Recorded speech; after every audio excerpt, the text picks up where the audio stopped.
सम्पूर्णमा नमो बुद्धाय। आशा छ हजुरहरू सम्पूर्ण सन्चै नै हुनुहुन्छ होला भने। र मैले अहिले फिलहाल एउटा सानो आफ्नो अनुवाद कार्य गरिरहेको थिएँ र त्यसमध्ये मैले यस प्रकारको किताब हेर्दाखेरि एउटा अनि एकदम मिठो श्लोक पाएँ र यस पुस्तकको रचनाकार चाहिँ आचार्य शान्तिदेव हुनुहुन्छ र पुस्तकको नाम चाहिँ बोधिचर्या अवतारा है। र यसमा श्लोक चाहिँ यस प्रकारको छ।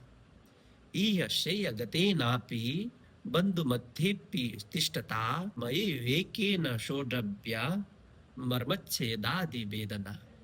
अर्थात् यो एउटा पञ्चतत्वले बनिएको हाम्रो शरीर जुन छ त्यो चाहिँ अन्ततः हामी नि त्यागेर जानुपर्ने हुन्छ हैन।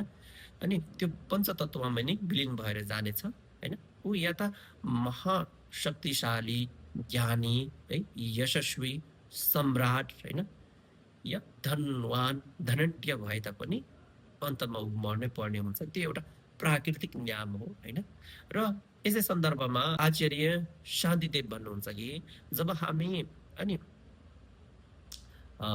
यो देह त्याग गर्ने समयमा खाटमा जब हामी बस्छौँ है, खाटमा हामी बस्ने गर्छौँ, त्यतिखेर चाहिँ हाम्रो अनि चारैपट्टि हाम्रो इष्टमित्रहरूले है हामीलाई घेरे तापनि, चारैतिर हाम्रो इष्टमित्रहरू बसे तापनि त्यो अन्तिम सास छुट्ने खेरको जुन मनमा भय, त्रास, जुन वेदनाहरू छन्, त्यस प्रकारको वेदनाहरू चाहिँ अनि जो व्यक्ति खस्नु आँटेको छ ऊ स्वयंले नै अनि त्यस प्रकारको अनि वेदनाहरू चाहिँ अनि अनुभूति फिलिङ गर्न सक्छ।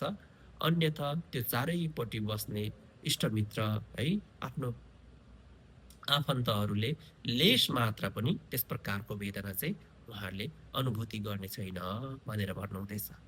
र दोस्रो श्लोकमा यमधूतेर्गृहीतस्य कुतो बन्धु कुतः सुहृत् पुण्यमेकं तदात्राणं मया तच्च न सेवितम्। अर्थात् जब हामीलाई अनि यमदूतले अनि पक्रिसकेको हुन्छ या त हामी त्यस यमदूतको फन्दामा हामी फसिसकेको हुन्छौँ, त्यतिखेर चाहिँ हाम्रो इष्टमित्रहरू कसैले पनि हामीलाई बचाउन सक्दैन, कुनै फाइदा पनि हुँदैन भनेर भन्नुहुन्छ।